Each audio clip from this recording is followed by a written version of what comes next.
2025 सालची गोष्ट आहे. कुंभमेळ्यातून अचानक व्हायरल झालेली रुद्राक्ष गर्ल मोनालिसा आठवतेय का तुम्हाला? तीच ती. तिच्या एका व्हिडिओनं तिला रातोरात स्टार बनवलं. तिच्या गूढहरम्य अशा घाऱ्या डोळ्यात बुडालेल्या सोशल मीडियानं तिला एवढी प्रसिद्धी मिळवून दिली की या मोनालिसाला शक्य एका फिल्मची ऑफर मिळाली. 15 दिवसांचा खेळ होता तो, पण याच पंधरवड्यात जिच्यावर लाखो लोक प्रेम करू लागले तीच मोनालिसा. आठवली का? ही मोनालिसा आज एका मोठ्या वादाच्या भोऱ्यात अडकलीये. म्हणून या मोनालिसाबद्दल बोलतोय, कारण दावा असा केला जातोय की या मोनालिसानं एका 35 वर्षांच्या मुस्लिम तरुणाशी केरळमध्ये जाऊन गुपचूप लग्न केलंय. पण हा विषय एवढ्यावरच संपत नाहीये, कारण आता प्रश्न विचारला जातोय की हा खरंच प्रेमविवाह आहे या लव्ह जिहादचा आणखी एक वेगळा प्रकार. त्याच्याबद्दल दावे प्रतिदावे केले जातायत. त्या मोनालिसाचं खरं वय काय? 17 की 18? जत्रांमधून उंडारणाऱ्या या उथळपण उखाड्याच्या पोरींवर लोकांच्या वाकड्या नजरा तर असतातच असतात. पैशांसाठी यातल्या कित्येक पोरी नको त्या तडजोडी करतात देखील. यातून मिळणारा पैसा ज्यांना चालतो त्या त्यांच्या कुटुंबियांनी आता या लग्नाला विरोध का केलाय? या प्रश्नासोबतच एक महत्त्वाचा आणि सर्वात मोठा प्रश्न. मुलगी मध्य प्रदेशची, मुलगा उत्तर प्रदेशचा, पण लग्न लावलं गेलं केरळमध्ये. मध्ये का? कशासाठी? मित्रहो, या संपूर्ण कथेत इतके ट्विस्ट आहेत की तुम्ही ते ऐकून थक्क व्हाल. आज आपण एका अशा कथेबद्दल बोलणार आहोत ज्याची सुरुवात झाली कुंभमेळ्यात, पण आता ती कथा एका मोठ्या वादाच्या भोऱ्यात सापडल्यासारखी झालीय. ही कथा आहे मोनालिसाची. तीच मोनालिसा जी कुंभमेळ्यात रुद्राक्ष माळा विकताना एका व्हिडिओमुळे अचानक व्हायरल झाली होती. एका साध्या मुलीचा व्हिडिओ सोशल मीडियावर असा काही पसरला की काही दिवसातच ती देशभरात चर्चेचा विषय बनली. लोकांनी तिची मुलाखत घेतली, यूट्यूबर्स तिच्या मागे मागे फिरू लागले आणि तिची लोकप्रियता इतकी वाढली की तिला एका सिनेमाची ऑफरही आली. पण आज ती पुन्हा चर्चेत आलीय. मधल्या काही काळात तिच्याबद्दल चर्चा नव्हत्या, पण आता पुन्हा चर्चा आहेत. आणि यावेळी कारण आहे तिचं लग्न. जी काही माहिती आहे आपल्यासमोर त्यानुसार मोनालिसानं फरमान अली नावाच्या एका मुस्लिम तरुणाशी केरळमध्ये जाऊन गुपचूप लग्न केलंय. हा तरुण उत्तर प्रदेशच्या बागपत जिल्ह्यातला असल्याचं सांगितलं जातं. आणि सर्वात धक्कादायक गोष्ट म्हणजे त्याचं वय जवळपास 34 ते 35 वर्ष आहे, म्हणजेच मोनालिसापेक्षा जवळपास दुप्पट. पण खरी चर्चा इथे सुरू होते, कारण हे लग्न झालं कुठे?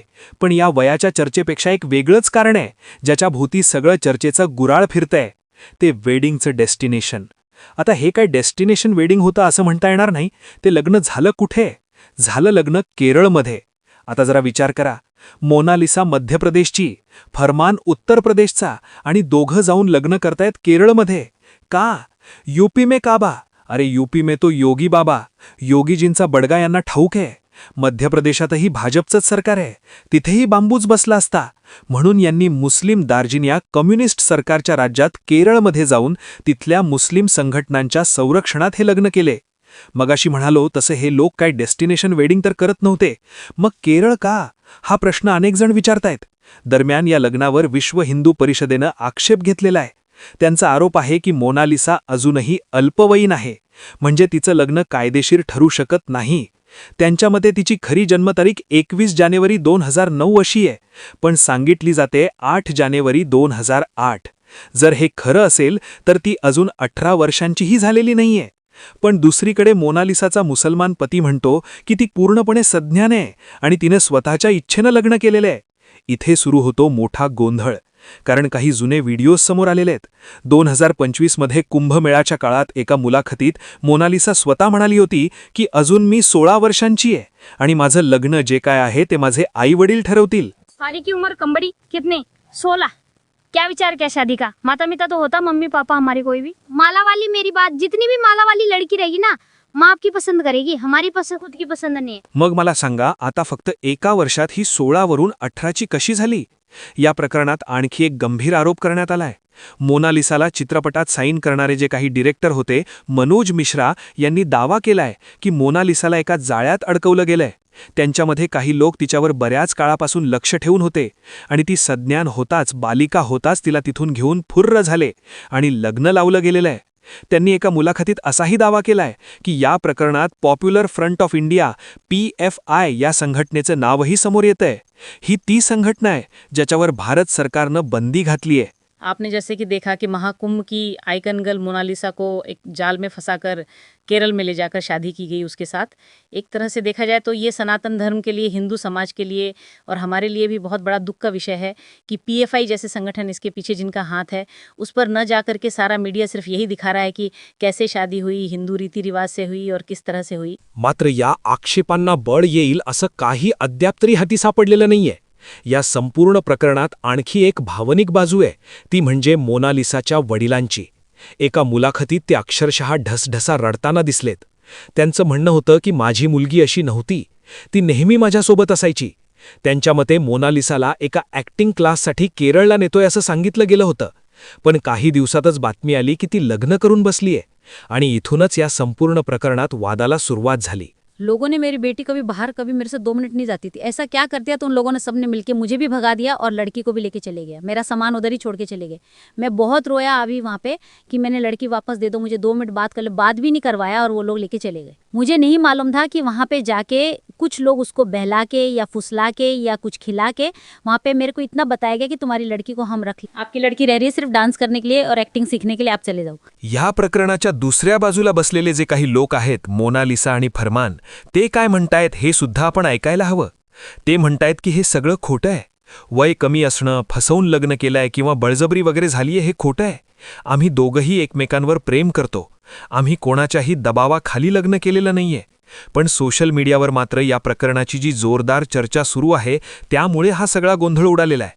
काही जण म्हणतायत की ही फक्त एक प्रेमकथा आहे, तर काही जण म्हणतायत यामागे मोठं षडयंत्र देखील असू शकतं. पण मित्रांनो, सगळ्यात मोठं सत्य काय आहे? सत्य हे आहे की अजून या प्रकरणाची पूर्ण चौकशी झालेली नाही आणि चौकशी पूर्ण होईपर्यंत कोणताही निष्कर्ष काढणं योग्य नाही. पण एवढं नक्की आहे की ज्या कथेला सुरुवात झाली कुंभमेळ्यातल्या एका व्हायरल व्हिडिओपासून, ती कथा आता देशभरात चर्चेचा विषय बनली आणि कदाचित येणाऱ्या दिवसात, काही दिवसात या प्रकरणात अजून मोठे खुलासे होऊ शकतात. मित्रहो, तुम्हाला काय वाटतं? ही फक्त प्रेमकथा आहे की या कथेमागे अजून काही मोठं सत्य लपवलेलं आहे? हिंदूंचा मोठा धार्मिक मेळा कुंभमेळा, ज्यात रुद्राक्ष माळा विकणारी एक हिंदू तरुणी ही लव्ह जिहादसारख्या टोल किटसाठी मोठी सेटच ठरू शकते. PFIनं या पोरीला गटवण्यासाठी प्लॅन केलेला फरमान अली हा एकटाच नव्हता, तर एक असाच पस्त लफला मुस्लिम तरुण हिंदू नाव धारण करून या मोनालिसाच्या मागे लागला होता, ज्यानं तिला एक रात्र हॉटेल तेलात घालवण्यासाठी ऑफरही दिली होती. अर्थात त्यासाठी मोठी रक्कम तिच्यासमोर ठेवली होती त्यानं. पण एका यूट्यूबरला अशी कुणकुण लागली, जो स्वतःही या मोनालिसाच्या प्रेमात पडला होता. त्यानं अख्खा दिवस तिचा पिच्छा पुरवला, तिच्यासमोर रडला, आरडला, प्रेमाच्या शपथा दिल्या, पण त्याचा पत्ता फिट झाला नाही. ही मोनालिसा त्या ऑफरनुसार हॉटेलात गेली होती का? तो ऑफर देणारा हा निव्वळ वन नाईट स्टँडवाला आंबट शौकीन होता की तो सुद्धा PFIचाच हस्तक होता? त्या रात्री जर काही घडलं असेल तर त्याचं व्हिडिओ शूटिंग वगैरे केलं गेलंय की काय? आणि या क्लिपच्या जोरावर पुढे लग्न लावलं गेलंय की काय, अशाही शंका आता अनेकांच्या मनात येत असतील. मित्रहो, गोव्यात होणारा सनबर्न सारखा नंगाना, ज्याला बोलतात सनबर्न फेस्टिवल, किंवा कुठल्याशा वायनरीत केला जाणारा द्राक्ष महोत्सव की कुंभमेळ्यासारख्या अलोट गर्दीचं धार्मिक आयोजन, या गर्दीत छुप्या मार्गानं वेश्या व्यवसाय करणारे घुसतात हे प्रशासनालाही माहिती आहे आणि शोध पत्रकारिता करणाऱ्या पत्रकारांनाही. त्यात अशा या घाऱ्या डोळ्यांच्या मोनालिसा पायलीच्या 50 सापडतात. पण रुद्राक्ष विकणारी हिंदू पोरगी म्हणून तिला जी काही प्रसिद्धी मिळाली होती, म्हणून तिला एका धर्मानं टार्गेट केलेलं असेल आणि हा लव्ह जिहाद घडवून आणला असेल, तर पोलीस प्रशासनानंच नाही तर हिंदुत्ववादी संघटनांनी याचा छाडा लावला पाहिजे.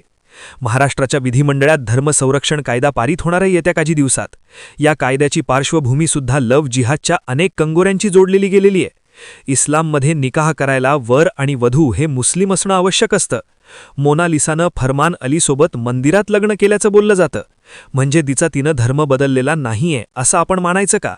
हा लव्ह जिहादचा प्रकार असेल तर त्यात कायद्याच्या कचाट्यात सापडू नये म्हणून फरमान अलीला जे काही सपोर्ट करतायत त्या केरळमधल्या मुस्लिम संघटनांनी सावध पावलं टाकलेली दिसतायत. त्यामुळे मामला तसा गुंतागुंतीचा झालाय. बघूया पुढे काय घडतंय. मी तुर्तास इथेच थांबतो. पुन्हा भेटू.